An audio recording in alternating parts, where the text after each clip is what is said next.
2024 সালে এসে নতুন করে আমরা একজন স্বৈরাচারী শাসক থেকে স্বাধীন করতে পেরেছি। আমরা এত কষ্ট করে পরিষ্কার পরিচ্ছন্ন করছি, এরকমই পরিষ্কার পরিচ্ছন্ন থাকুক। ওদেরকে দেখে আসলে বোঝা যাইতেছে যে আসলে ছাত্ররা চাইলে সবই সম্ভব। আমরা চাই এভাবে যেন সবাই সহযোগিতা করে এই বাংলাদেশকে একটি সোনার বাংলাদেশ গড়ে তুলতে পারে।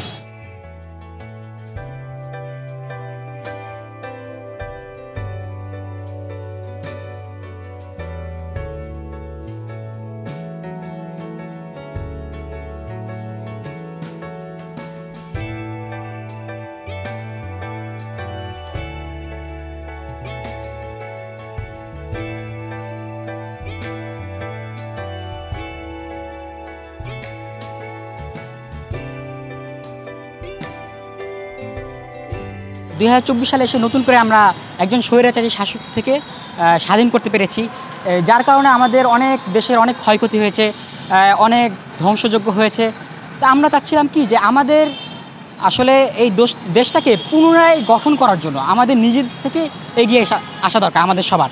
তো তার থেকেই একটা দেশকে সুন্দর রূপ দেওয়ার জন্য, হ্যাঁ, যে আসলে এগুলা যে আসলে সুন্দর জিনিস এটা তা ফুটিয়ে তোলার জন্য, যে আজকে দেশটাকে অনেক সুন্দরভাবে রিপ্রেজেন্ট করা যায় বিশ্বের দরবারে।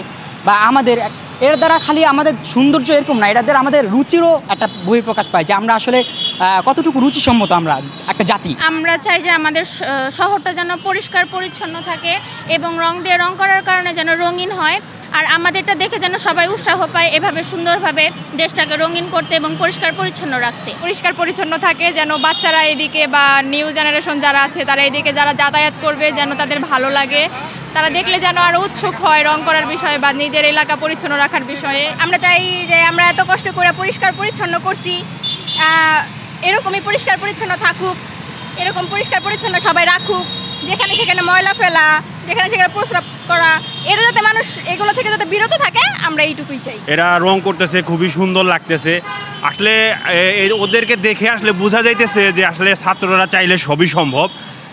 আসলে ছাত্ররা যা করতেছে আসলে এদের কাছ থেকে আমাদেরও কিছু শেখা উচিত, সচেতন হওয়া উচিত। একজন আর্টিস্ট হিসাবে ওদেরকে সহযোগিতা করার জন্য নিজের দায়িত্ব থেকে আমি এখানে এসে ওদের সাথে সহযোগিতা করতেছি এবং সুন্দর একটি বাংলাদেশ উপহার দেওয়ার লক্ষ্যে আমরা যার যার অবস্থান থেকে আমরা ময়লা আবর্জনা যার যার ডাস্টবিনে রাখবো এবং এই ট্রাফিক ব্যবস্থা যে রাস্তায় আজকে ছাত্ররা ট্রাফিক ব্যবস্থার যে উন্নতি করেছেন, তারা নিরলস পরিশ্রম করে তারা এই ট্রাফিক ব্যবস্থা দায়িত্ব পালন করছেন। আমরা চাই এভাবে যেন সবাই সহযোগিতা করে এই বাংলাদেশকে একটি সোনার বাংলাদেশ গড়ে তুলতে পারে।